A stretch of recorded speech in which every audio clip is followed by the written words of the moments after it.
Evet, yayınımıza başlıyoruz. Bu akşam çok önemli konuklarımız var. Taliş hükümetinin başbakanı, hükümet sözcüsü bizimle birlikte oluyor. Zazaların da başkanı burada. Talişler hakkından çok bilgilerimiz yoktu. Umarım bundan böyle Taliş kardeş halkımızla birlikte sık sık yayınlar yapacağız. Onlar da Talişlerle ilgili bize bilgiler verecektir. Önce konukları tanıtalım.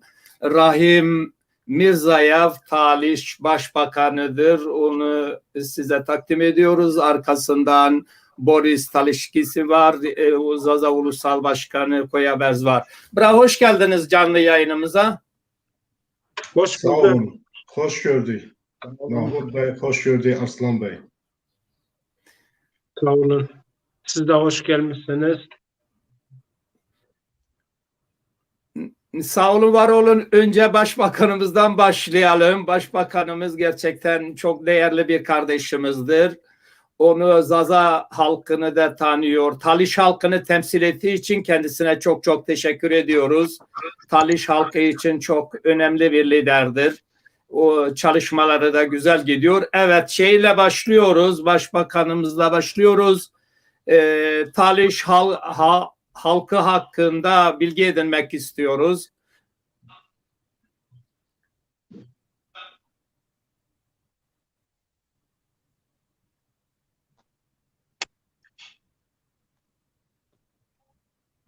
Neyse, internette problem var diyesen Mahmut Bey.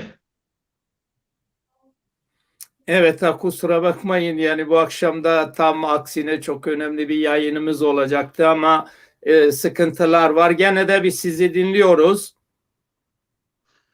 Çok sağ olun. Hamınızı salamlayıram. Evet, Taliş hak. Bütün tamaşaçıları Buyurun salamlayıram. Ben Rahim Mirzayev, Almanya'da yaşayıram. Bəli. Evet, Almanya'da dinliyorum. yaşayıram. Talış Muhacir hökumətini təmsil edirəm. Bizim əsas yolumuz, əsas məqsədimiz Talış xalqının hüquqlarını beynəlxalq səviyyədə müdafiə etmək, onları qorumaq. 2018-ci ildən biz fəaliyyət göstəririk Avropada.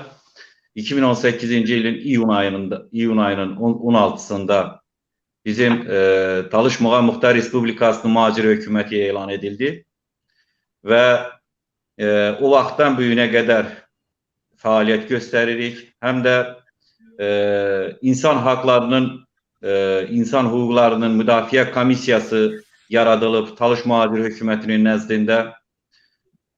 Biz Azərbaycanda siyasi məhbusların, təkcə Talışların deyil, ümumiyyətlə siyasi məhbusların hüquqlarını müdafiə etmək üçün beynəlxalq səviyyədə fəaliyyət göstəririk. Talış xalqına qarşı edilən, aparılan etnosit siyasətin qarşısını almaq üçün beynəlxalq təşkilatlardan dəstək almaq üçün müraciətlər etmişik və bu yolda çox böyük fəaliyyətimiz olub, geniş formada fəaliyyət göstərmişik. Baxmayaraq ki, Talış xalqına qarşı Azərbaycan iqtidarı tərəfindən çox böyük baskılar var. Talış xalqının fəallarına qarşı çox böyük baskılar var. Onlar təhdid altında yaşayırlar. Məlumunuz olsun ki, məsələn, son zamanlar baş vermiş hadisələr Azərbaycanda hələ analogu olmayan bir antidemokratik üsulla dövlət idarə olunur və Talış xalqına qarşı zülümlər edilir.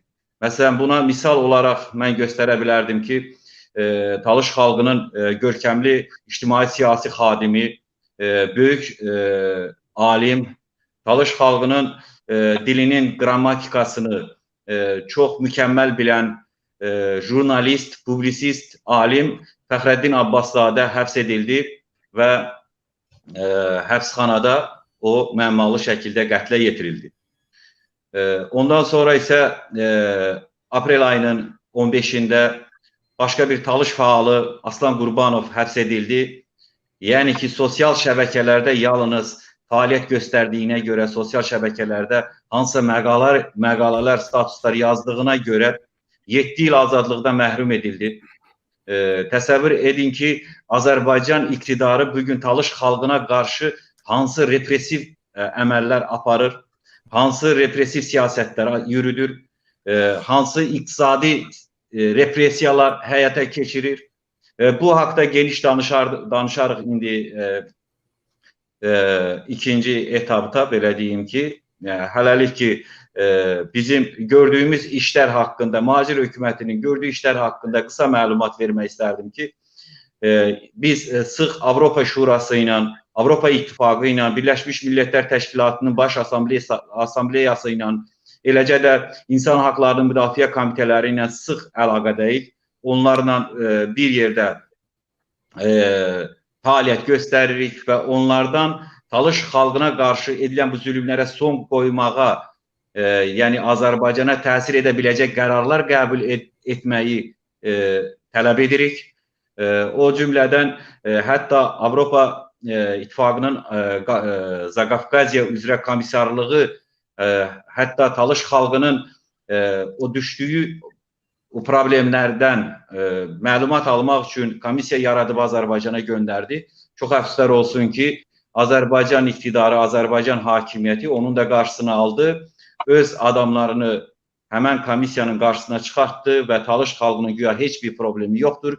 Talış xalqı yalnız mədəni, belə deyək ki, problemlərlə, məişət problemlərlə qarşılaşır. Amma siyasi, iqtisadi heç bir problemi yoxdur. Amma çox əfsuslar olsun ki, bizim Azərbaycanda elə bir siyasi təşkilatımız olmadığına görə həmən o komissiyanın üzvlərini, həmən o nümayəndə heyəti ilə görüşə bilmədilər. Məhz buna görə də Azərbaycanda Talış xalqına baskılar hələ də davam edir, o zülümlər davam edir. Bu haqda geniş danışardım, indi Baris bəy də bu haqda danışacaq. Buna görə hələlik ki, mənim çıxışım bu qədər. Sağ ol, teşekkürler bilgiler için. Evet, çok teşekkürler. Şimdi tabii sözcü olarak hükümet sözcüsü, temsilcisi, vekili işimiz vardır. Boris Bey vardır. Boris Bey, sizi dinliyoruz. Azerbaycan'da Talişlere niye baskı yapıyorlar? Sağ olun Mahmud Bey. Tutuklamalar devam ediyor. Buyurun. Sağ olun Mahmud Bey. Aslında qalsa mən biraz bunun tarixinə nəzər salardım.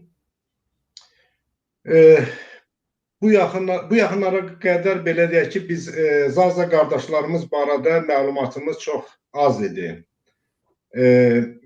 Bir tərəfdən bu da Zaza qardaşlarımızın da Talışlar kimi assimilyasyon politika qovuşması, o ikinci bir tərəfdən də Zaza qardaşlarımızın türkləşməsi ilə yanaşı həm də kürdləşmə prosesi getməsi gəlib o yerə çıxarmışdı ki, hətta o vaxtı 37-ci illərdə, 38-ci illərdə olan soyqırımlar vaxtıda bir çox Avropa mətbuatlarında da eləcə də deməli Kürd ələvitlərə qarşı olan soyqırımdan söhbət gedir. Ona görə də mən nəyə görə bu söhbəti Zazaların problemindən başladım? Ona görə mən bilirəm ki, hər halda sizdə Zazalara qarşı olan belə soyqırımlar, bu söhbətlər əlbəttə ki, sizin məlumatınız məndən daha çoxdur. Ancaq mən tarixçi olmayaraq bir siyasətçi kimi mən bu soyqırımlar arasında, məsəl üçün Türkiyədə Zazalara qarşı olan bu münasibət və Azərbaycanda Talışlara qarşı olan münasibəti bir paralelinə duymaq istəyirəm. Onun bir paralelini, bir nümunə kimi burada aydınlaşdırmaq istəyirəm. Həmin 34-cü ildə Türkiyədə məsəl üçün Türkiyədə yaşayan bütün millətlərin ancaq türk olması barəsində qərar qəbul olunandan sonra yəni 37-38-ci illərdə Dersim ərazisində yayılmış bu çaxnaşmalar vəziyyəti o yerə gətirdi, çıxartdı ki, Türkiyə Respublikası öz vətəndaşlarına qarşı 25 minə qədər hərbiçi yönəltdi. Bütün oraları dağıtdı. Yəni onun içində olan, yəni mən elə başa düşdüm ki, indi sonra siz aydınlaşdırarsınız. Zaza qardaşlarımızla orada həmin Dersim ətrafında, ərazisində yaşayanlar Zazalar və Kürdlər olmuş. Və onlar da bunu Əlevitlər kimi yəni informasiya verirlər. Həmin vaxtlar ərzində, indi mən nəyə görə dedim ki, mən o söhbəti biraz dərindən başlamaq istəyirəm. Həmin dövr ərzində, yəni 37-ci illər ərzində Azərbaycanda da, baxmayaraq ki, Azərbaycan Sovet hökumətinin tərkib bir hissə idi. Talışlara qarşı repressiyalar başladı. 37-ci ildə Talış ziyalılarını həbs etməklə, onları Sibirə sürgün etməklə, Azərbaycanda Talış məktəblərinin, oxullarının bağlanması ilə, Talış kitablarının yandırılması ilə, yəni Talışlara qarşı olan bu repressiya həmin paralel vaxtda Türkiyədə Zaza qardaşlara olan vaxt ərzində də Azərbaycanda Talışlara qarşı olmuşdu. Ona görə də mən bunun arxasında, yəni bu işlərin, görənlərin arxasında ancaq mən eyni insanları görürəm.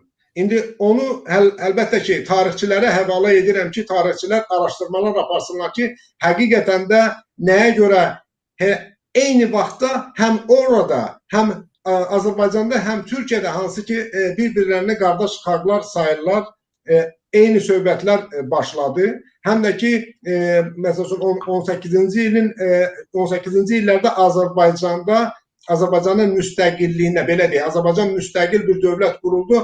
Ancaq sonradan Osman İmperiyası Azərbaycana gəldi, girdi. Güya ki, Azərbaycanın xilaskarı kimi. Ona görə də bu söhbətlərin hamısını araşdırmaq. Gəldi, çatdıq, deməli, bu Talışların söhbəti onunla da əlbəttə ki, qurtarmır. Onda böyük faciələr baş verdi. Ondan sonra da Talışların böyük asimilyasyon prosesi, asimilyasyon politikası getdi. Bu tədricən çoxala, ondan bir 10 il sonra, 10 il, 20 il sonra elə alındı ki, Azərbaycan hökumətində Talışlarının sayını sıfıra endirdilər. Yəni ki, dövlət rəsmi statistikalarında Talışların sayı sıfır yazıldı. Elə bil ki, belə bir millət Azərbaycanda yaşamamışdı. Hal-hazırda da 90-cı illərdən sonra, Sovet hökuməti dağılandan sonra əlbəttə ki, yenə başladılar Talışların sayını qaldırmağa, yazmağa. Baxmayaraq ki, Talışların sayı tək bizim bu saydığımız deyil, Amerikanın da deməli saydığı, Amerikanın təşkilatlarının da saydığı saya görə Azərbaycanda Talışların sayı təqribən 1 milyon yarım civarındadır. Ancaq buna baxmayaraq Azərbaycanda 112 min hal-hazırda Talış qeyd olunur. Qalan Rahim Bolimiz də dedi ki, yəni bizdə qarşı olan bu repressiyalar, bizə qarşı, bizim dilimizə qarşı olan belə sizdə nətər Zazalara qarşı eyni şey olmuş, bizə də qarşı olan bu repressiyalar, bizim dilimizə qarşı, mədəniyyətimizə, kulturumuza qarşı olan bu Azərbaycan hakimiyyətinin etdiyi bu hərəkətlər əlbəttə ki, özünü çox möhkəm büruzə verir. Hal-hazırda özünə Talış deyən hər bir bloger yaxud Talış xalqının hüququnu tələb edən hər bir adama qarşı Azərbaycanda kəskin işgəncələr verilir, iç açılır, həbs olunur. Necə Rahim bəy yönəltə bizim alimimizi, sonra indiki hal-hazırda 2-3 gün bundan əvvəl həbs edilmiş bloger Aslan Qurbanov barəsində. Bir də mən qayıtmaq istəyirəm o Dersimdə bizim Zaza qardaşlarımızın bu soyğurumu barəsində olan söhbətlərə baxmayaraq ki, bu soyğurumlar olmuş, bir uzun müddət ərzində Türkiyə hakimiyyəti bu soyğuruma bir soyğurum kimi qəbul etməmiş.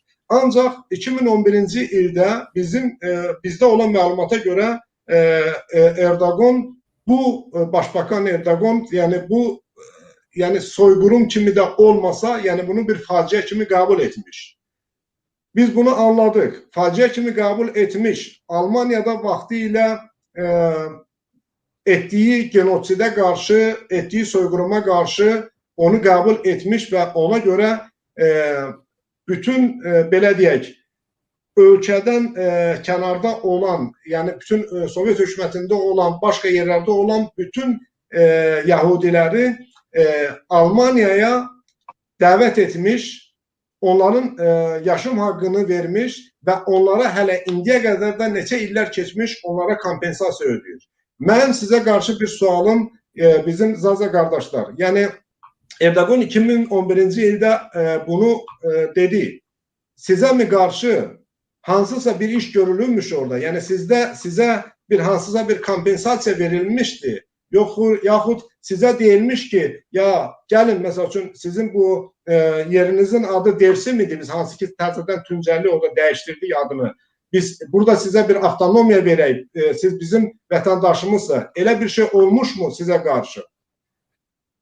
Yəni ondan bizim xəbərimiz yoxdur. İndi hələ düşünərək ki, indi siz onu cavablandırarsınız. Yəni mənim bunu deməkdən məqsədim odur ki, yəni mən bunu bir paralel kimi, mən Türkiyədə olan başqa xalqlara qarşı, digər türklərə qarşı olan bu münasibəti və Azərbaycanda da hal-hazırda digər türklərə qarşı olan bu münasibətlə paralelləşdirirəm və eyni problemləri görürəm. Əlbəttə ki, bizdə Sovet hökuməti olduğuna görə bizə qarşı Zazalarda olduğu kimi top tüfənglə, atışma ilə bizi elə qətlam eləyə bilmədilər. Ancaq Zeranun bizim ziyalılarımızı sürgünə göndərməklə, oxularımızı bağlamaqla, kitablarımızı yandırmaqla bizi elə məhv etdilər. Hal-hazırda da bizdə Azərbaycanda bu dəqiqə bizim talışların kompakt, sıx yaşadığı yerlərdə iqtisadi vəziyyəti elə bir dərəcədə pis, kəskin vəziyyətə salmışlar ki, bütün talışlar oradan qaçınmaq məcburiyyətində qalmışdır. Bütün talışlar Rusiyaya, Avropaya, başqa ölkələrə gedir. Hətta Azərbaycanın öz içində talışlar talış bölgəsini saxlayıb başqa bölgələrə gedirlər. Yəni dağılmış, səpələnmiş olsun ki, bu bölgə bir talış bölgəsi kimi ucalmasın, talış bölgəsi kimi qalmasın.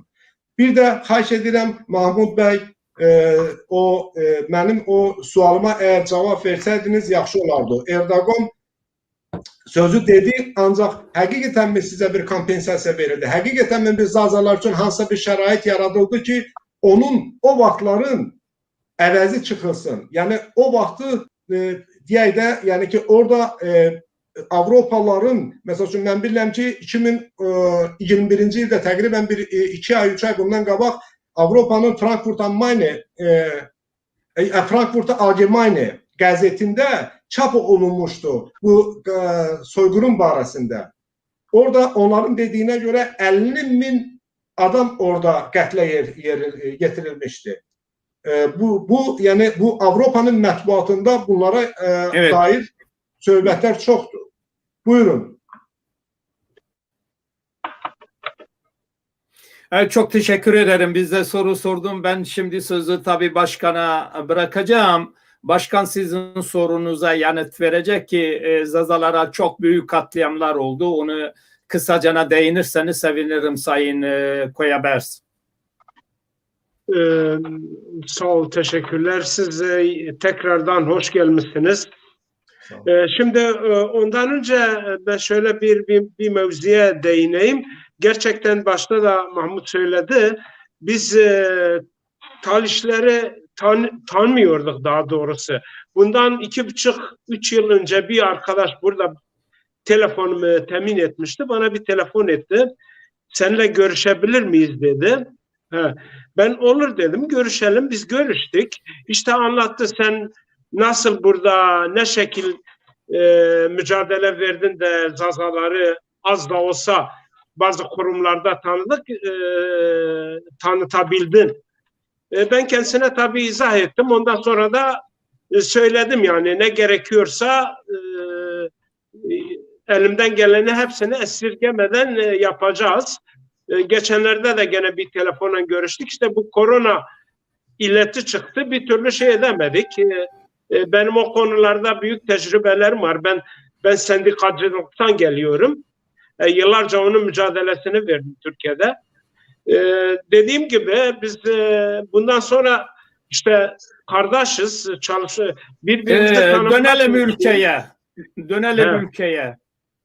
Dönüyorum. Ondan sonra şimdi Evet, soruna geliyorum. Şimdi bırak herhangi bir şey yapmayı, halen tamamen kabul etmemişler ki bir katliam olduğunu. Yani bir laf söyledi, bir oy almak için, o öyle orada kaldı. Yani arşivlere resmi olarak, efendime söyleyeyim, kütüklere kaydedilmedi. Yani bunun bir halk katliamı olduğunu dahi kabul etmiyorlar. Bu soru şöyle. Şimdi zaten herkes bunu biliyor ki bu bir halk katliamıdır. Ama burada pürüzlerden bir tanesi şöyle ki, mesela en büyük önüne bent olan Kürtlerin meselesidir. Kürtler, efendime söyleyeyim, bunu hep Kürt ayaklaması olarak, Kürt başkaldırısı olarak, Kürt katliamı olarak finanse etmeye çalıştılar. Halen de ediyorlar. Çok yerlerde de bunu kabul ettiler. Yani bugün gerçekten bunu yürekten söylüyorum, çünkü benim başıma da gelmiş. Bugün Avrupa'nın hangi memleketine gidersen git, hangi taşı kaldırırsan kaldır, altından bir tane Kürt çıkıyor, sorduğunda Zazalar Kürttür diyor. Yani dünyanın hiçbir yerinde böyle bir konumda olan bir halk yoktur. Gerçekten yoktur. Yani öbür İngilizler, efendime söyleyeyim, Almanlar, Fransızlar bir sürü sömürge elde ettiler Afrika'da. Portekizliler, efendime söyleyeyim, İspanyollar. Ama hiçbiri bu şekilde hareket etmediler. Bir halkı inkar edip de kendi halkı yapmaya çalışmadılar. Bunu dünyada biz sadece, onlar da bizim gibi olduğu halde bu kötülüğü bize yaptılar. Gerçekten hiç hoş bir şey değildir. Şimdi kısaca şunu diyeyim, kabul edilmedik. Yani bir sözdü, söyledi, o söz de öyle kaldı. Resmiyete geçmedi. Yani kütüklere resmi şeyler, evet, daha önceki belgeler çok var. teşekkürler başkan. Onlar da açıklamadılar. Sağ olun. Benim sonradan sorularım size de olacak. Evet. Tamam. Çok teşekkür ederim. Tekrar Başbakan'a soracağız. Başbakan, Talişler bildiğimiz kadarıyla 3 ay bağımsız hükümet olmuşlar. Daha sonra bu hükümet yıkılmış. Bu sefer Avrupa'da Macir Taliş hükümeti kurulmuş. Siz de başbakanısınız. Bu hükümeti kimler tanıyor? Yani sürgün hükümeti. Bize bilgi verir misiniz lütfen? Çok sağ olun. Mahmut Bey, deməli beni necə eşidirsiniz? Evet, Eşitiyoruz, evet. Ben duyuyorum. Evet. 1993 yılda ümumiyyətlə Sovetlər Birliği dağılandan sonra, Azərbaycan Respublikası müstəqilliyindən sonra Talış xalqına qarşı artıq o özlərinə demokrat deyənlər ilk repressiv əməllərə başladılar. Deməli, Xalq Cəbhəsi hakimiyyəti dövründə Əbülfəz Elçibəy hakimiyyəti dövründə 51 Talış məmuru dərhal işindən azad edildi, istifaya göndərildi. Ondan sonra Talış xalqına qarşı büyük bir genosit həyata keçirildi. Daxili İşlər Naziri olan İskəndər Həmidov öz quldur dəstəsi ilə Talış bölgəsində büyük bir soyqırım etdi ve buna itiraz olarak ve bu haksızlığa itiraz olarak Talış xalqı öz idarə etmə sistemini öz əlinə almaq üçün Talış xalqının lideri Polkovnik Əlikram Hümmətov Talış xalqının bu genositten azad etmək üçün, bu represiyadan azad etmək üçün Talış xalqının idarə etməsini öz əlinə götürdü. Ve Talış Muğam Muxtar Respublikasını elan etti. 1993. yılda Talış Muğam Muxtar Respublikası elan edildi. İyun ayında Ağustos ayının 7'sinde Talış Muğam Muxtar Respublikası'nın Ali Meclisi çağrıldı. Halk Meclisi yani. Orada karar qəbul edildi ve Talış Muğam Muxtar Respublikası elan edilmesi hakkında ve Azerbaycan o vaxtı parlamentinə, belə deyək ki, Ali Sovet adlanırdı. Şimdi Milli Məclis karar qəbul edildi ve Azerbaycan parlamentinə müraciət edildi. Ve bugüne kadar da resmi olarak Azerbaycan hakimiyyəti, yani resmi Bakı bugüne kadar resmi olarak hiçbir cevap vermemişti. Yani Talış Muğam Muxtar Respublikasının ləğvi hakkında Azerbaycan parlamenti hiçbir karar çıkartmadı.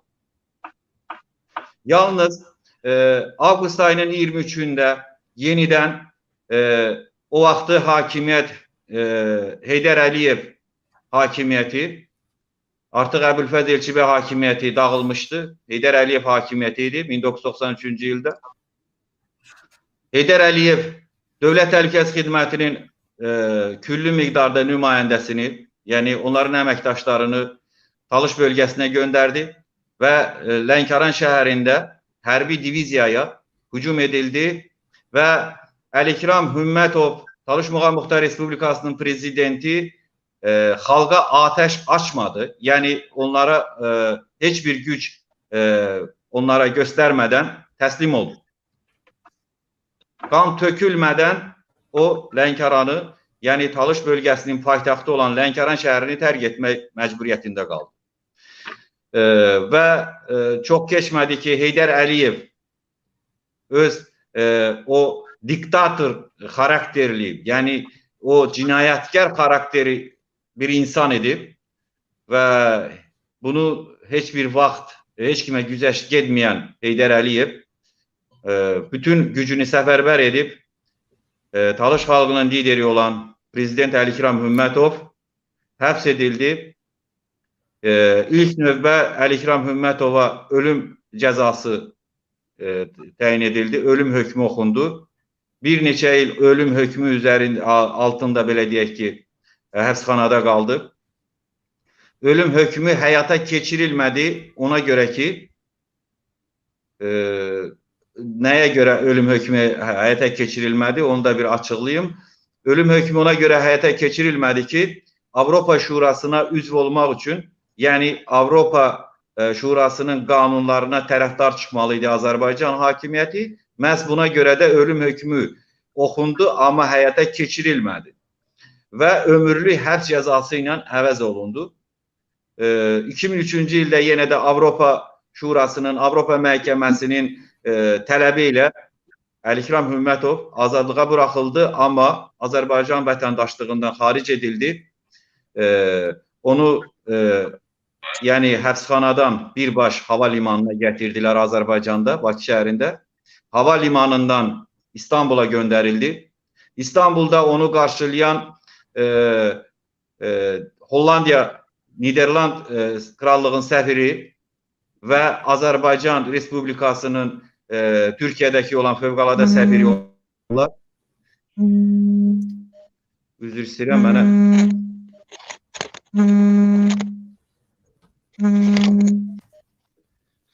üzr istəyirəm, bir balaca texniki nasazlıq oldu.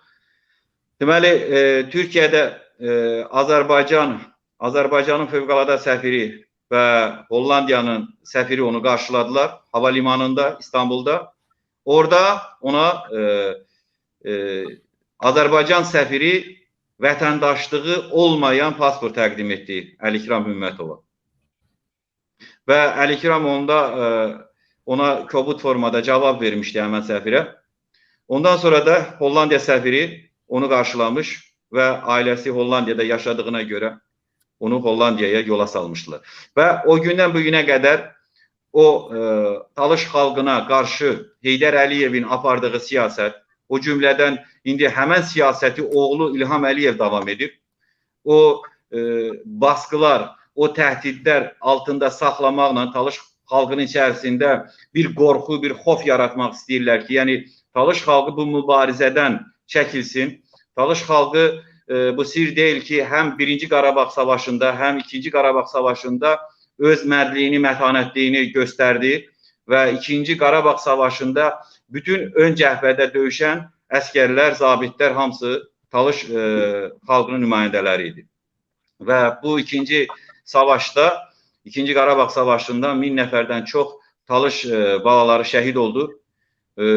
Neçə yüzlərlə Talış balası itkin düşüb. Bu günə qədər də onların axtarışı ilə də dövlət maraqlanmır. Dövlət artıq onların axtarışını da dayandırıb. Heç bir tələblər də irəli sürülmür Ermənistan tərəfə.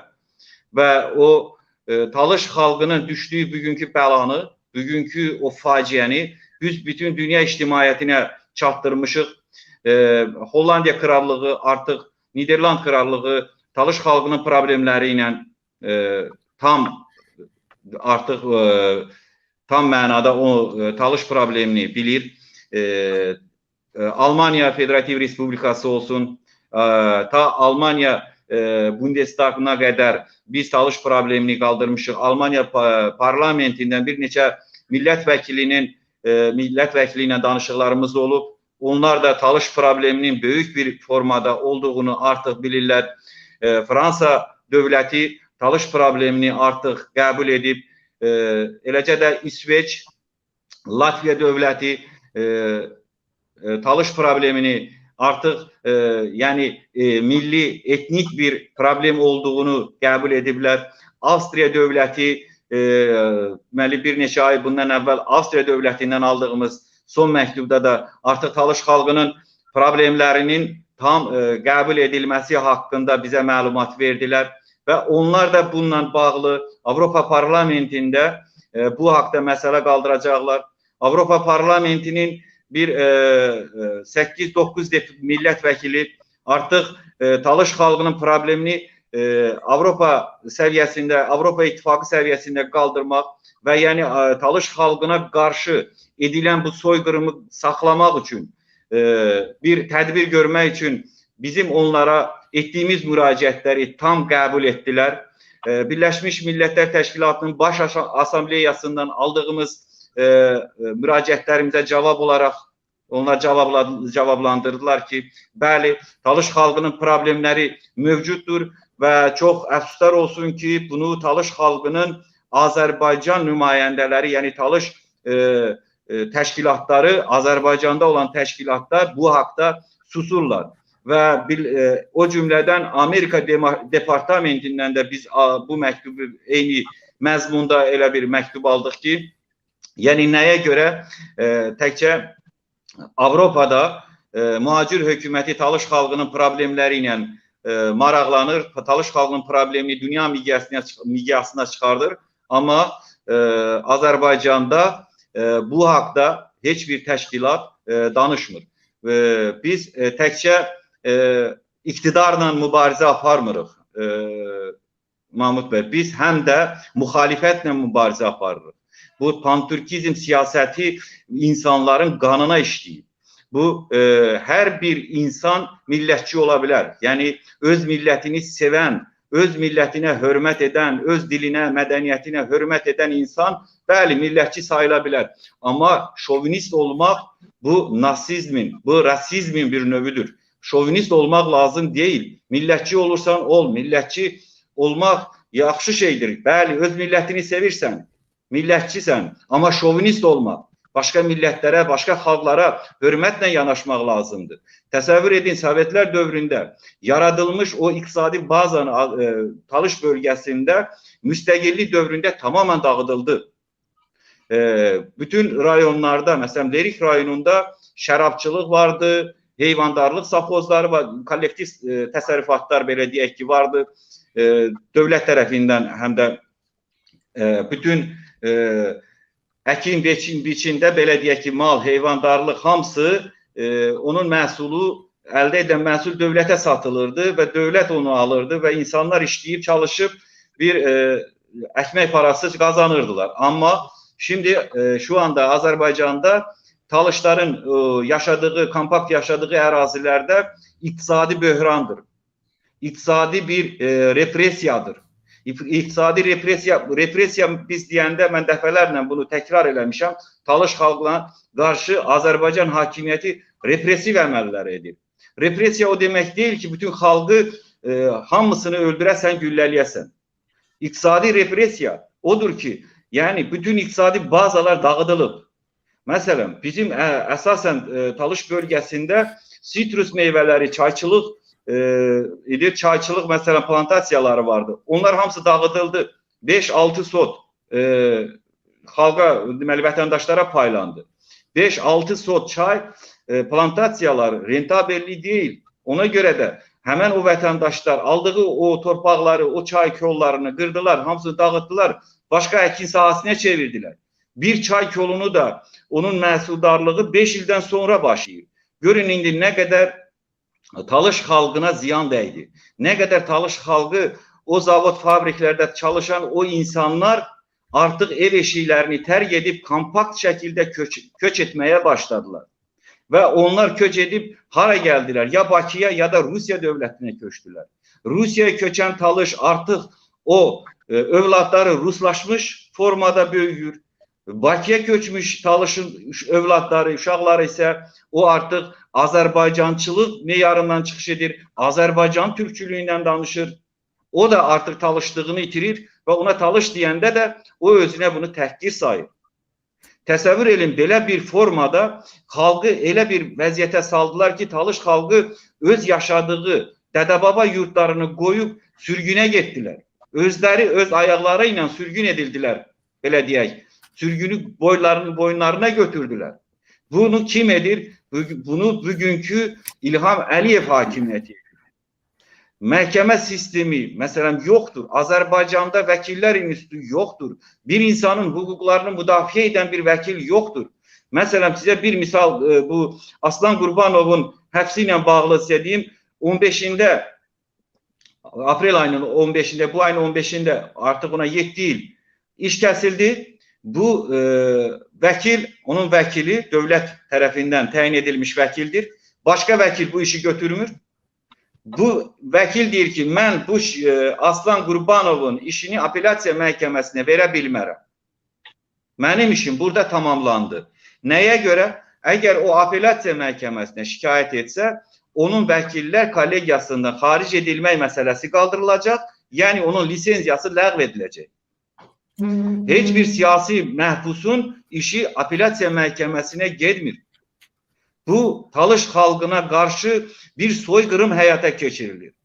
Və bu etnik təmizləmənin qarşısını almaq üçün biz əlimizdən gələni edirik və o 1993-cü ildə yaradılmış Talış Muğam Muxtar Respublikasının yəni ləğvi haqqında heç bir qərar qəbul edilmədiyinə görə biz mühacirətdə o fəaliyyəti göstəririk və bütün dünya ictimaiyyətinə də çatdırmaq istəyirik ki, Azərbaycan Respublikasında etnik təmizləmə siyasəti yürüdülür. Talış xalqına qarşı represiyalar həyata keçirilir. Talış xalqı bugün genositle, iktisadi genositle karşı-karşıya durup bu iktisadi genositin, bu represiyaların karşısını almak için beynəlxalq təşkilatlardan da biz yardımlar umuruq. Zazalarla Talışlar arasında olan qardaşlıq haqqında da bir neçə kəlmə demək istərdim. 2018-ci ildə biz iyun ayında Köln şəhərində Talış Zaza Qardaşlıq Dostluq Təşkilatının təməlini qoyduq. Bir yerdə toplantı keçirdik 2019-cu ilin iyun ayında. Bu bizim birgə orada bir neçə Zazaların yaşadığı, kompakt yaşadığı ərazilərdə və o cümlədən mənim onlarla bir söhbətim oldu ki, Zaza xalqı, indi Türkiyədə yaşayan Zaza xalqın içərisində Piran əşirəti var. Yəni bu piranlar bizim Lerik rayonunda da, mən özüm Lerikdənəm, bizim Lerik rayonu da iki hissəyə bölünüb Piran ərazisidir və o Piran ərazisində yaşayanlar Piranilər adlandırırlar, Piranlılar. Və sizdə də o var və bunlar arasında bağlılıq hardan mövcuddur, hardan irəli gəlir? Yəni Türkiyədə yaşayan Piranlılarla Talış bölgəsində yaşayan Talış Piranlar arasında hansı əlaqələr var?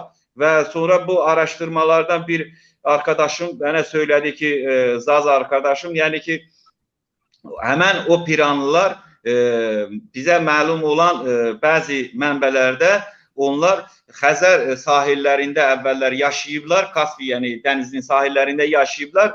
Onlar oradan köç edib Türkiyəyə gəlmişlər. Və orada sizdə bir də Mistan əşirəti olmalıdır. O Mistan əşirəti də bizim Lerik rayonunda olan Mistan köyünə, Mistanlılarla hansı əlaqəsi var? Və bu haqda da mən indi arkadaşlarla araşdırmalar aparırıq. Yəni Zazalarla Talışlar arasında o qohumluq əlaqələrini üzə çıxartmaq üçün həm də bizim Zaza dostum, mənim arkadaşım Talib Ərsöz yazar, Türkiyədə yaşayır. Əgər baxırsa bizə, onu da salamlayıram. O da bu haqda böyük məlumatlar, belə deyək ki, məqalələr yazdı. Hətta bu yaxınlarda kitabı çıxmalıdır Zaza Talışlar haqqında, onların əlaqələri haqqında. Eləcə də bizdə olan, Talış bölgəsində olan daş heykəlləri, o qoç məzar daşları vardı. Və eyni zamanda sizdə də, Türkiyədə də Zazaların kompakt yaşadığı bölgələrdə həmən o abidələrə rast gəlmək olur. Ona görə də indi hələlik ki, bu yolda da fəaliyyət göstəririk. İrani dillər qrupuna aid olan xalqların qohumluğunu üzə çıxartmaq üçün bugün bizə bir təşkilat lazımdır ki, biz pantürkizm siyasətinin qarşısında tab gətirə bilək və pantürkizm siyasətinin qarşısını ala bilək. Bu pantürkizm siyasəti çuma xəstəliyi kimi bir xəstəlikdir. Bunu heç cürə, onun müalicəsi, ilacı da yoxdur. Ona görə bunun qarşısını almaq üçün Azərbaycanda məsələn, Azərbaycan hakimiyyəti çox gözəl bilir ki, yəni onlara müxalif olan yeganə bir təşkilat, yeganə bir qüvvə varsa, o da Talış xalqındadır. Və Talış xalqını da susturmaq üçün onlara qarşı, Talış xalqına qarşı bəli, belə repressiv əməllərə əl atırlar, Talış fəallarını həbs edirlər. Onun qarşısında almaq üçün biz də əlimizdən gələni edirik və bugünkü bu görüşümüzdə də mən istərdim ki, bütün Zaza qardaşlarıma buradan müraciət edək və bugünkü gündə Talış xalqının düşdüyü o problemi siz də yetərincə, əgər məlumatınız varsa, məlumat lazımsa biz sosial şəbəkələrdə bu haqda yazırıq və siz də maraqlana bilərsiniz və dünya ictimaiyyətinə bir yerdə bunu çatdıraq və dünya ictimaiyyəti qoy bu problemlərə göz yummasın və bugünkü düşən bu bəladan Talış xalqını xilas edə bilək, eləcə də Zaza xalqını. Hamınıza təşəkkür edirəm, bu qədər Mahmud bəy. Ben de teşekkür ederim. Tabii çok güzel, değerli açıklamalar yaptınız. Biz de sizler kadar acılar çeken bir halkız. Bu konuda bundan böyle yavaş yavaş ilk adımı atmış bulunuyoruz. Bu birlikteliğin daha da güçlenmesi için, bu kardeşliğin pekiştirilmesi için birbirimizle daha yakın irtibata geçeceğiz. Birlikten hareket etmeye her zaman birlikte hareket etmeye her zaman var olacağız. Birbirimizi desteklemekten başka yolu yoktur. Bugün Türkiye'de Türkler baskı yapıyor. Azerbaycan'dan Talişlara da gene Türkler baskı yapıyor. Bu Türkiye'deki Türklerle Azerbaycan'daki Türkler birbirlerini ne şekilde destekliyorsa Zazalar da Talişler da birbirini bu şekilde sıkı sıkıya desteklemelidirler diyorum. Tabii sözü biz daha bunu sonra başka zaman görüşeceğiz özelimizde. Şimdi tekrar diğer kardeşimize söz hakkı verelim. Sayın Boris Bra, size soruyoruz. Yani şimdi Türkiye'de demokrasi var deniliyor, dışarıda demokrasi yoktur. Azerbaycan'da da demokrasi yoktur. Talişlerle Zazalar kardeştir. Her ikisinin üzerinde de bir Türk rejimin baskısı vardı. Bu nereden kaynaklanıyor? Sağ olun Mahmut Bey. Bu problemlerin dalında ben bayaq dediğim kimi mən elə anlayıram ki, bu problemin dalında ancaq bir xalq dayanır, bir insanlar dayanmış. Azərbaycanda da hansı ki, məsəl üçün, indi bu dəqiqə Azərbaycanda biz hepimiz bilirik ki, Türklərin Türkdən başqa qardaşı yox, yəni şüarı var hər yerdə. Onlar baxmayaraq ki, Azərbaycanda müxtəlif xalqlar yaşayır. Ancaq bu şüarla ya məsəl üçün ən şərəfli xalqı türklər sayır. Ancaq mənim öz düşündüyümdən deyim, əslində qalsa bu bir aksiyomadır. Bu problemlərin dalında ancaq eyni insanlar dayanır. Onlar Azərbaycanı Türkiyənin hal-hazırda bir əyaləti kimi görmək istəyirlər. Onlar Azərbaycanı Türkiyənin bir hissəsi kimi, onun yəni ki, bir Azərbaycanın elə bir ki, hal-hazırda bütün dünyada hansı ki deyilir ki, müstəqil Azərbaycan elə olmasa da Azərbaycanı bir müstəqil kimi görmək istəmiyorlar. Bu insanlar ancaq başqa xalqlara qarşı bu hərəkətləri ilə onların elə bir ki, Türklərin arasından yoxa çıxmasını, onların asimilyasiya prosesini davam etməsini aparmaqla eyni vəziyyətdə orada da, Türkiyədə də, Azərbaycanda da eyni prosesləri aparmaqla ancaq digər Türk xalqlarını ortalıqdan çıxarmaq məqsədini daşıyır. Baxmayaraq ki, Türkiyə özlüyündə özünü demokratik sayır və Azərbaycan da özünü demokratik bir ölkə sayır.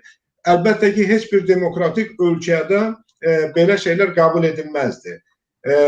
Əgər Türkiyənin demokratik olmamasını da biz onu sübuta da getirmək lazım deyil. Ancaq hər halda mən bir də deyərəm ki, onun Avropa Şurasına qəbul edilməməsi, mənim məlumatıma görə orada bir neçə şərtlər qoyulmuş Avropa Şurasına qəbul edilməkdən. O şərtlərdən biri də həmin vaxtı 37-ci, 38-ci illərdə Zazalara, Kürdlərə, yəni Alevitlərə qarşı olan bu soyqırım söhbəti idi, hansı ki onu Türkiyə onu qəbul etməlidir. Türkiyə onu deməlidir ki, hə, belə bir şey olmuş.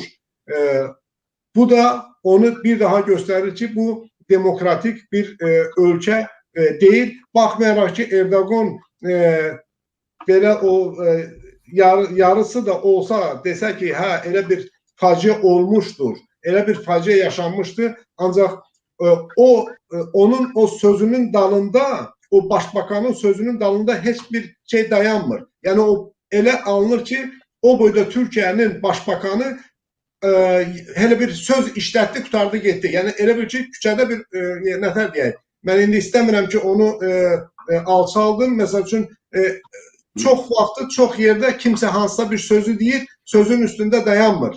Yəni o sözünü boş sözlər məsələsinə dağılır. Burada da bu başkanın dediği bu söz elə bil ki, boş söhbət oldu. Yəni dalında heç bir əsası olmayan bir söhbət.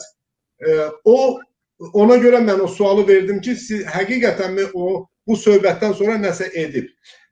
Ona görə demokratiyadan söhbət gedə bilməz Mahmud bəy, nə Azərbaycanda, nə də ki Türkiyədə.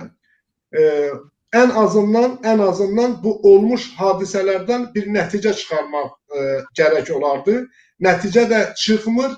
Bunlar əslinə qalsa əksinə, bunlar hər şeyi bağlayıb, hələ üstəlik biraz da qabağa gedib, biraz da repressiv hərəkətlər eləyirlər. Zazalara qarşı, Kürdlərə qarşı, Talışlara qarşı və digər türk olmayan xalqlara qarşı. Mən bununla demək istəmirəm ki, bütün türk xalqını mən pisləyirəm. Yox, onu heç vaxt demərəm. Bizim türk qardaşlarımız da var. Ancaq hökumət siyasəti həm Türkiyədə, həm Azərbaycanda çox kəskin vəziyyətdədir. Çox pis vəziyyətdədir və bu vəziyyətə bütün türk xalqı susur. Yani problem oradadır. Sağ olun, ben de bu kadar.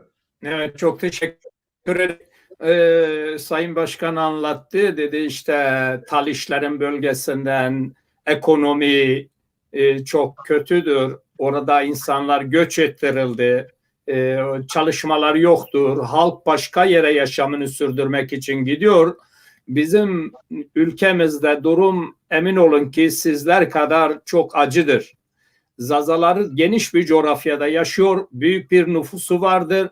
Zazaların köyleri ya askeriye ya hükümet tarafından ya da yoksulluktan dolayı çoğunlukta boşalmıştır. Köylerde insanlar kalmamış, şehirlerde nüfuslar azalmıştır. Bugün Avrupa'da neredeyse baksan 1 milyona yakın Zazalar var. Avrupa'da ya işçidir ya ilticacıdır, sığınmacıdır. Yani Zazaların durumu çok çok perişandır.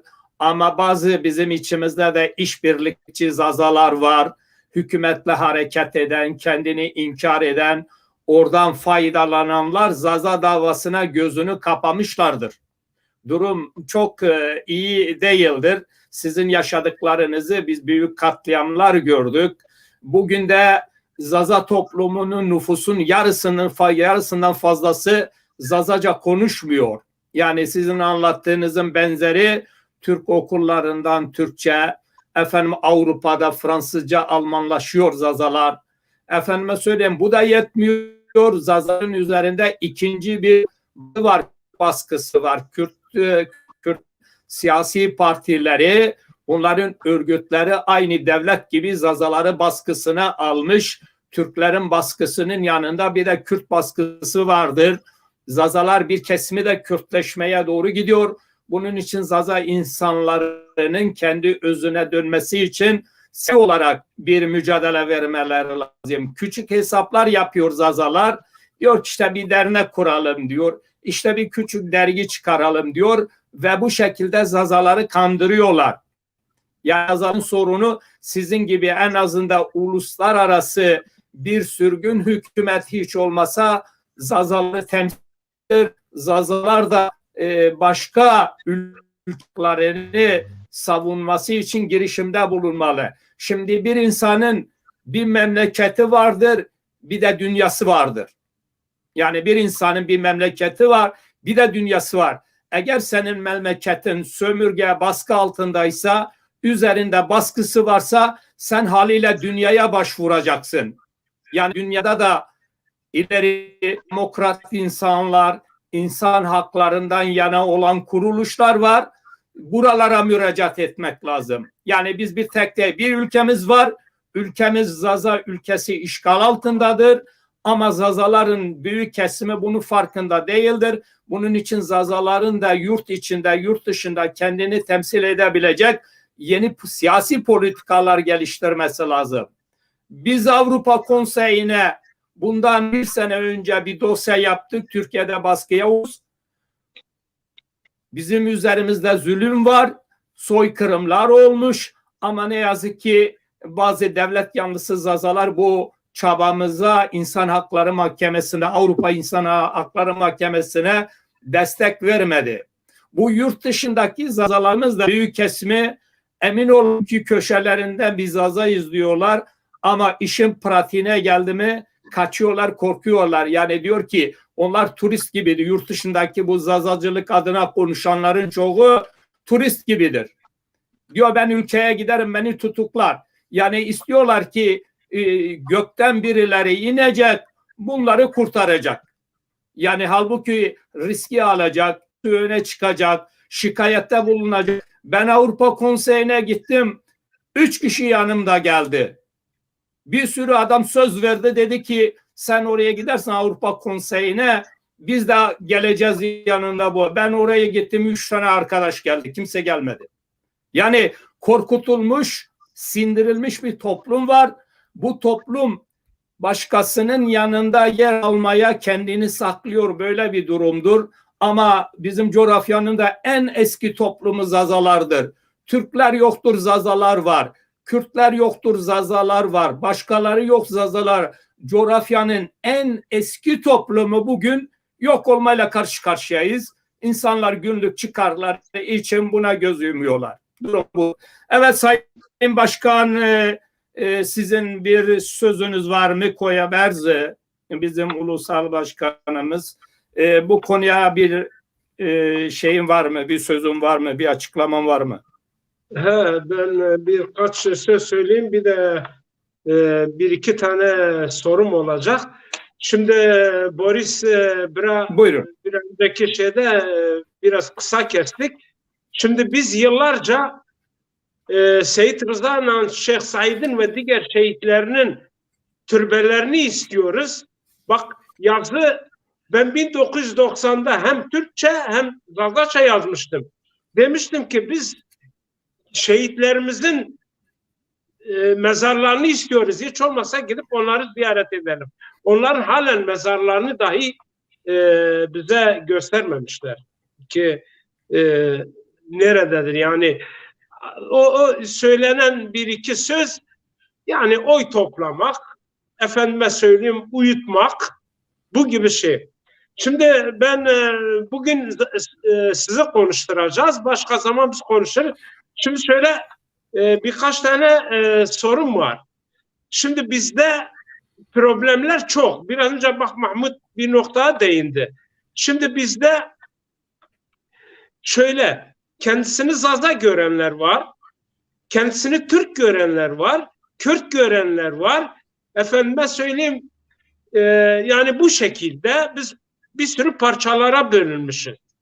Şimdi Talişlerde bu konu var mıdır? Yani Taliş kökenli olup da gidip de efendime söyleyeyim Azeridir diye politika yapanlar var mıdır sizlerde? Bir de nüfusunu öğrenmek istiyoruz. Kaç tane nüfusu var sizin? Bir de dediğim gibi yani Avrupa'da da mesela siz bayağı güzel çalışmalar yapıyorsunuz, yürütüyorsunuz bu konuda. Yani bir devlet gibi çalışmaya çaba harcıyorsunuz. Sizin Avrupa'da da mesela bizimkinde olduğu gibi bizim mesela bir sürü Zaza kökenler yani açıkça ben biliyorsun yıllarca bunu zaten dile getirdim. Apaçık söyledim. Sırf Kürtlere yaranmak için efendime söyleyeyim Zazaları Kürt yapmak için elinden gelen her şeyi yapıyorlar. Sizde de acaba böyle bir konumda insanlarınız var mıdır? Gerçekten merak ediyorum, öğrenmek istiyoruz. Dediğim gibi bugün sizi konuşturacağız ama başka gün biz uzun uzadıya konulara değiniriz. Evet. Sağ olun Berz Aslan Bey. Ya deməli bu suala icazənizlə cavab verərdim. Aslında qalsa sizin yaşadığınız problemi həqiqətən də biz Talişlar da yaşayırıq. Deməli Azərbaycanda Talişlar özləri də belə deyək. Deyirlər Azərilər, özləri də anlamadan Azərilər kimlərdir? Əslində qalsa həqiqətən də biz Azərilərdən yadigar qalmış Talişlarıq. Var Azərbaycanlılar, özlərini Azərbaycanlı duyanlar. Var özlərini Türk duyanlar.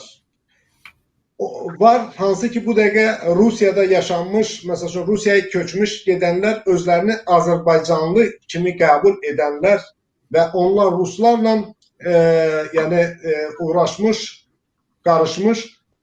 İndi hər halda özlərini onlar Rus qəbul etsələr də Ruslar onları Rus kimi qəbul etməzlər. Yəni Rusiyada mən 20 il yaşamışam. Rusların orada heç bir tanışı ya Azərbaycanlını ya Qafqazdan gələni onlar prosto Rus kimi qəbul etmirlər. Bu problemlər var. Ancaq bu problemlərin hamısının həllinin dalında mən sizə bircə dəqiqə biraz qırağa çəkilim, yox bu tərəfə. Bax, bu görürsünüz, bu talışların parçamıdır, bayrağıdır. Mənim arxamda.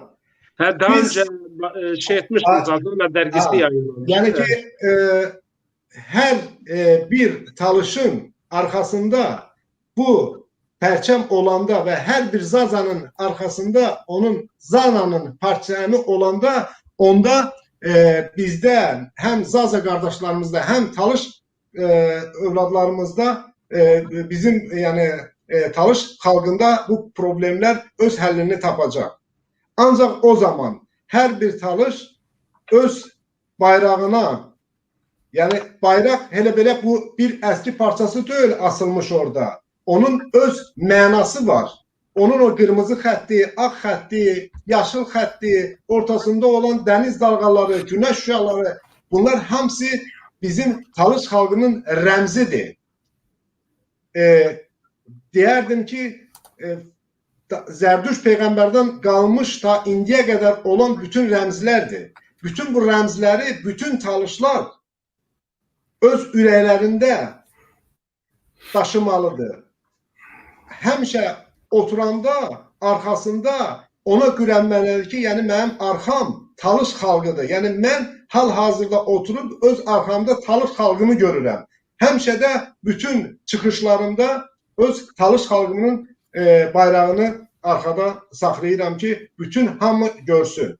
Ona görə də mənim də bütün deyirəm talış xalqına, bütün zaza qardaşlarımıza ancaq onu deyə bilərəm ki, onlar da öz bayraqları ilə yəni bayraq mən qeyd etdiyim kimi, yəni neçə min illərdən indiyə qədər olan tariximizi həmişə öz arxasında dayaq kimi görsünlər. Onda bizim problemlər həll olunar. Məndə bu kadar. Çok teşekkür ederim. Çok sağ olun. Söylemedim. Çok sağ olun tekrar başkanım. Yakın olarak kaç nüfusu var?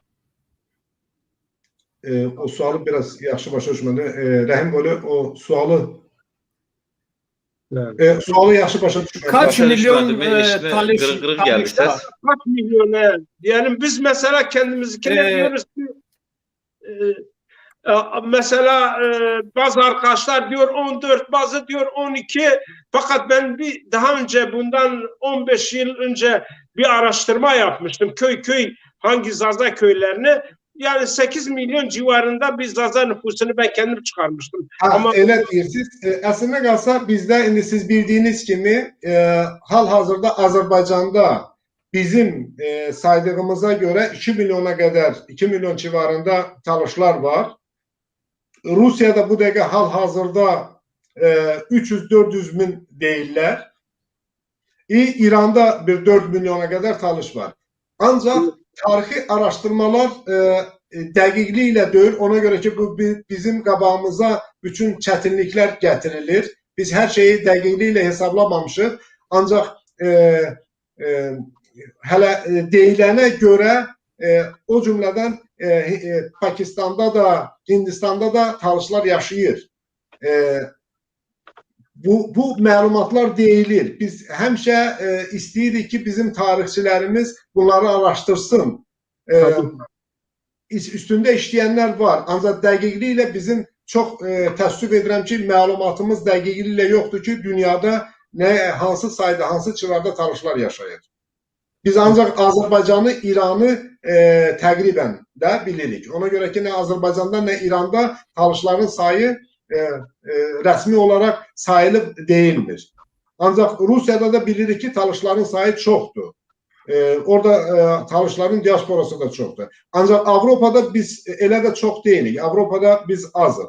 Avropada da o demək deyil ki, sizdə Talışlar, Zaza qardaşlarımızda olduğu ki problem kimi Avropada biz də, elə tək Avropada yox, yəni bütün dünyada əslində Avropanın özündə də həmin problemləri biz yaşayırıq. Bizdə var hansı ki Talış mühacir hökuməti ilə birlikdə Talışların hüququnu, haqqını tələb edib bütün dünya ölkələrindən edənlər, bir də var ki Talışlar hansı ki ancaq onlar Azərbaycançılıq və yaxud ola bilər ki türkçülük ya başqa bir məqsədlər daşıyırlar.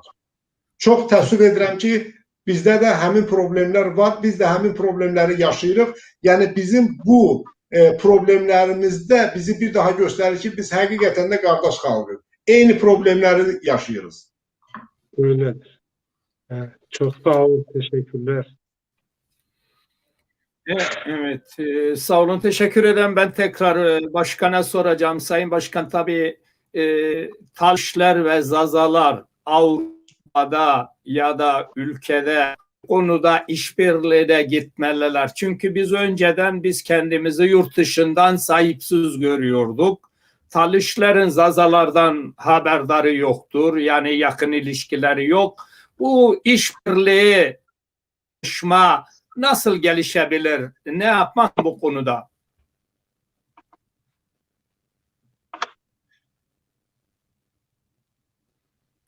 Evet, Boris Başkanımıza soruyoruz.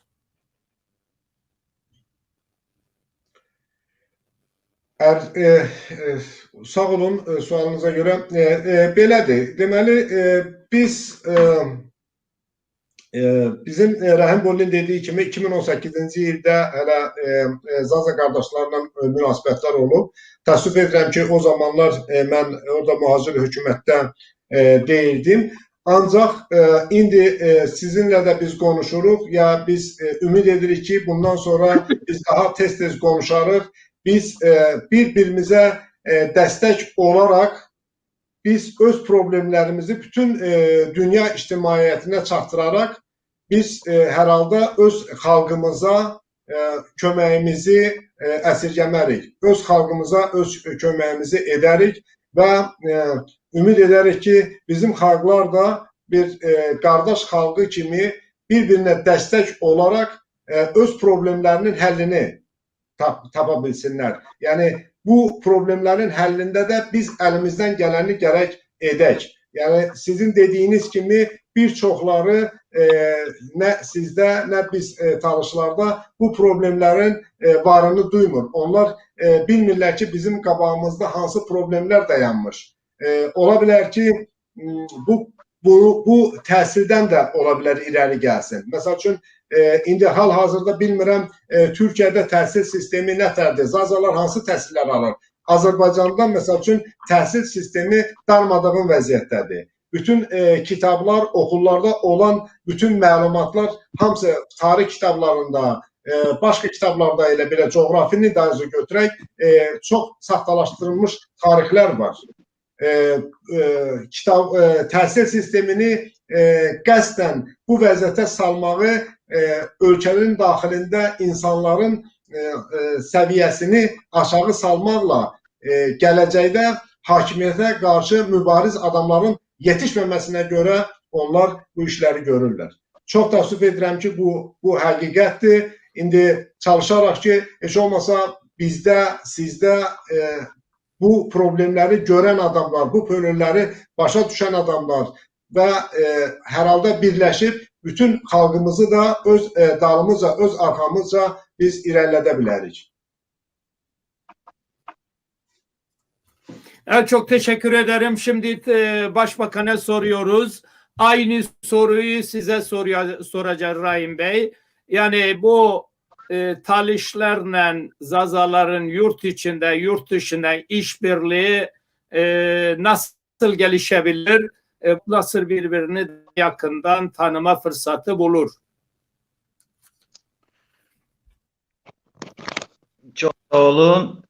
Elə bizim bugünkü görüşümüz ona bir misaldır ki, yani biz buna qadirik. Biz bunu eğer istesek bunu yapabiliriz. bir yerde biz faaliyet gösterebilerik, birbirimize destek olabilirik ve buna misal olarak bugünkü görüşümüz, buna misal olarak 2019. yılda Almanya'da Köln şehrinde geçirdiğimiz Talış Zaza Birliği təşkilatının temelini koyduk, misal gösterebilirim ve gelecekte öz faaliyetimizi sıx gərək elə bir formatda irəli sürək ki, elə bir formata salaq ki, yəni bir-birimizdən sıx bir iş görək, fəaliyyət göstərək. Artıq mən sizlə tanışdığıma çox şad oldum. Sizin də burada Sayın Başkanınız təşəkkür edirəm. Mən sizin haqqınızda bəzi bilgilərim vardı, amma tanışdığım yox idi, belə tanış olmamışdıq. Şu anda sizi görmək mənə böyük bir şərəf oldu. Və gələcəkdə bu yolda bizim Talış Mühacir Hökuməti, Avropada Talış Milli Hərəkatı və İnsan Hakları Müdafiə Komissiyası fəaliyyət göstərir. Şu anda bizim Avropada Talışların 3 təşkilatı fəaliyyət göstərir və o 3 təşkilatın birliği sayesinde biz Talış xalqının hüquqlarını müdafiə edə bilirik. Və sizinlə bir yerdə fəaliyyətimiz gələcəkdə geniş formata salarıq və bu yolda mən inanıram ki, bir-birimizə dəstək ola bilərik. Ona görə ki, bizim problemlərimiz, mövcud problemlərimiz istər Türkiyədə yaşayan Zazaların olsun, istər Azərbaycanda yaşayan Talışların olsun, aynı problemdir. Bu problemləri çözmək üçün, bu problemləri aradan götürmək üçün birgə fəaliyyətə ehtiyacımız çoxdur. Ona görə də mən inanıram ki, gələcəkdə bir yerdə bizim fəaliyyətimiz davam edəcək. Çox sağ olun, hamınıza təşəkkür edirəm. Bütün Zaza xalqına buradan salam göndərirəm. Çox sağ olun ki, bizi izlədilər, bizə dəstək oldular. Mahmud bəy, üzr istəyirəm. Mən deməli Hanover şəhərində olduğum, mən bilirəm ki, Hanover şəhərində Zazalar yaşayırlar. Eğer onların hansısa bir burada təşkilatı varsa, mən onlarla bir ümumi bir təşkilat da biz yapa biliriz. Zaza Talış təşkilatını daha da bir genişləndirmək, yəni məqsədini daşımaqdan ötəri hər şey biz, yəni mən hazıram onu etməyə. Burada Hanover şəhərində. Ancaq tabii ben buyurun. Yani ki Hanover şehrinde yani yani bir birlik işlememize, birlik iş görməyimizə və yaxud bir yerdə bütün Avropa təşkilatlarına müraciətlərimizi etməkdən ötəri yəni birlik bir təşkilatlar da daha artıq qura biləriz. Tabii bu konuları özelde görüşürüz. Kendi aramızda sizinle gene böyle kapalı şeylerde, forumlarda bir araya geliriz, sohbet ederiz. Onu detaylı orada konuşuruz tabii. Bizim burada özellikle şu anda bir mesaj Talış halkı Zazalardan bilgi edinsin. Zaza halkı Talişler hakkından bilgileri olsun. Emin olun ki sizin çalışmalarınızı takdirle karşılıyoruz. Çok güzel çalışmalar var ama bu çalışmalardan Zazaların bilgileri yeterince yoktur. Belki de bu geniş bilgileri ilk defa duyuyor Zaza insanları. Yani ben buna şahidim. Biz önceki duyumlarımız ya da işte ufak tefek görüşmelerimiz bu kadar bilgilere biz ulaşamıyorduk. Çünkü biz sahipsiz, sizler de sahipsizsiniz. Yani büyük bir medya ne sizde var ne medya bizde var. Siz bizden ilerisiniz. Yani hiç olmasa Avrupa'da 3 teşkilat var. Geçmişten de hükümet olmuş 1993'te bir bağımsızlık olmuş. Bunun zemini üzerinde yürüyorsunuz. Bu onur verici, bu gurur vericidir. Bunun için size çok çok teşekkür ediyoruz. Ama Zazalar da sizleri örnek almalı. Sizin bu çalışmalardan, bu şeylerden yararlanmalıdır. En azından dayanışmaya girmeliyiz. Bugün Turancılık gelişiyor. Bugün Pantürkizm gelişiyor. Bugün bütün toplumlar herkes güçlü olmak için yanına başka gruplar dahil ediyorlar. Ama bizler aynı kökenden geldiğimiz halde birbirimizden haberimiz yok. Buna sizin suçunuz yok, bizim de suçumuz yok. Bizim üzerimizde bir perde var, bizim önümüz kapalı, sizin önünüz kapalı. Biz birbirimizi göremiyorduk. Ama şimdi görüyoruz ki sadece Zazalarla Talişler değil, emin olun ki iyi araştırılırsa dünyanın birçok ülkelerinden Taliş, Zaza etnik grupları da vardır. Yani bu yapılmalıdır. Yani Zazalar, bu halk çok eski bir halktır. Buralardan başka ülkelere göç etmiş, bağını koparmıştır. Ama bu teknoloji sayesinden bu halklarımızla bu Taliş kökenliler, Zaza kökenlileri dünyadaki bir birliğini oluşturmak için merkezi bir yapıya da gerek var. Yani sadece Zazalar değil, sadece Taliş değil, dünyadaki Zazaların birliği içinde bir organizasyona ihtiyaç var diye düşünüyorum. Elədir Mahmud bəy, əlbəttə ki, biz özümüz çox öz liderimiz Əlikrəm Hümmətovə təşəkkür edirik. Ona görə ki, ancaq onun liderliyi ilə biz Avropada bu təşkilatları qurmuş və Talişlərin bütün problemlərini bütün dünyaya yaya bilmişik. Çox ümid edərdim ki, Zaza qardaşlarımızda da elə bir lider olsun və onun sayəsində Zaza qardaşlarımız da biz də indi əlimizdən gələni dəstək sizə verərik, əlimizdən gələni siz üçün edərik ki, siz də bu Avropa ölkələrinə bütün problemlərinizi yəni yaya biləsiniz. Həm də ki, əslində qalsa sizin bu problemlərinizin çox hissəsini Avropa həqiqətən də bilir. Yəni Avropa belə, mən konkret deyə bilərəm, Alman mətbuatlarında sizin barənizdə məlumatlar çoxdur. Bəzi yerlərdə əlbəttə ki, orada Zazaların əvəzinə Kürd Ələvitlər söhbəti də gedir. Sizə ancaq onu göstərmək lazım ki, həqiqətən də burada söhbət Zazalardan gedir. Biraz yəni ki, bu söhbətlərin hamısının qabağa getməkdən ötəri ancaq elə bir lider öz sözünü deyən olmalıdır. Və bütün dünya təşkilatları da bu haqda biləcəklər. Sizə bu yolda uğurlar arzulayırım. Şimdi tabii çok var olun. Şimdi Zazalardaki sorun şudur. Zazalar böyle çok büyük kırımlar yaşayınca kendi farkındalığı önüne çıkaracak bir ortam bulamadı. Yani bir zaman bulamadı. Çok çünkü kırımlara uğradı.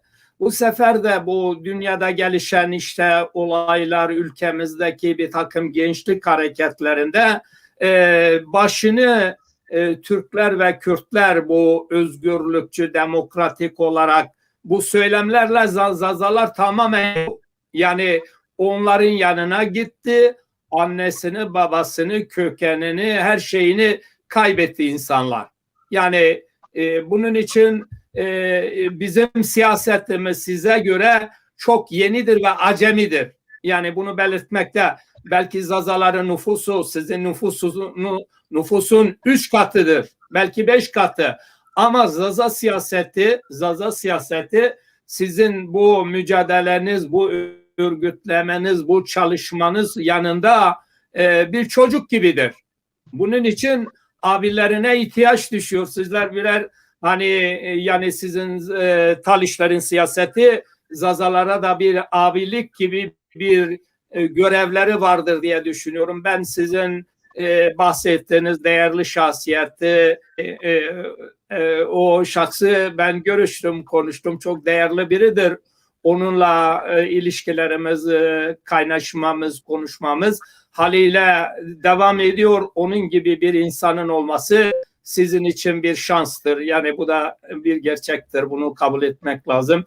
Bizim çevremizden de en azından çok değerli bir başkanımız vardır. Yani bu başkanımızın etrafında bütün zazaların kilitlenmesi lazım. Onun direktifinden hareket etmesi lazım ki birlik böyle kurulur. Ama ne yazık ki hani düşman güçler zazaların boğazına elini koymuşlar. Zazaları bırakmıyorlar. Yani böylesi bir durumla karşı karşıyayız. Tabii bu zamanla aşılır diye düşünüyorum. Evet, sizin bir sorularınız var mı zazalar hakkında ya da başka bir konuda Rahim Bey'in bir sorusu var mı? Hayır Mahmut Bey, teşekkür ederim. Yeterince konuştuk. Hə. Çok şeyler indi gelecek. Bu bizim ilk görüşümüzdü. Bu ben böyle düşünürüm ki bu ardıcıl olacak, devamlı olacak bu görüşlerimiz. İnşallah gelecek görüşlerde bazı başka meseleler hakkında da konuşalım. Oldu, tamam. Şimdi ben de son sözlerimi söyleyeyim. Şimdi biz buradaki sizin arkadaşlarla telefonlaştık. Bu korona yüzünden bir türlü bir araya gelemedik. Onlar girişimlerde falan bulunacaklar dernek konularında, projeler hakkında. Ben kendilerine söyledim yani gereken yardımları esirgemem. Çünkü bu konularda ben bayağı yıllarca burada projeler yaptım, şeyler yaptım. İnşallah bundan sonra birlikte çalışacağız. Ben de gerçekten candan teşekkür ederim. Çok memnun oldum sizinle karşılaştığım için. İnşallah bundan sonra sık sık alıp vereceğiz. İnşallah. Evet. Bizim bu akşam yayınımızda bir sorun var. Hani internet yeterince çekmiyor. Onun için ben sizden özür diliyorum. Yakın zamanda hızlı şey için başvuru yaptım, gelecek bana. Son sözlerinizi alayım. Görüşmelere özelimizde ya da başka konularda devam ederiz. Sözlerinizi alalım. Güzel bir yayın oldu. İleri bir adımdır bu. Teşekkürler hepinize. Bütün Zaza Talış halkına selamlar olsun. Birliği var olsun. Bıcı Talış halkı, bıcı Zaza halkı. Evet, Zazalar Varbo diyorlar. Varbo Zaza, Varbo Taliş halkı. Ben de Evet, çok ben size ederim. yayınımıza Her iki katıldığınız başkanlar için dilerim. çok büyük destektir. Çok teşekkür ederim. Vurna varu ve şey bimane ma posene ke malıkya zafçı bir kere varu ve şey bimane. Teşekkür. Sağ olun. Tamam Mahmut sen de şey diyoruz tamam. Tamam. İyi geceler size.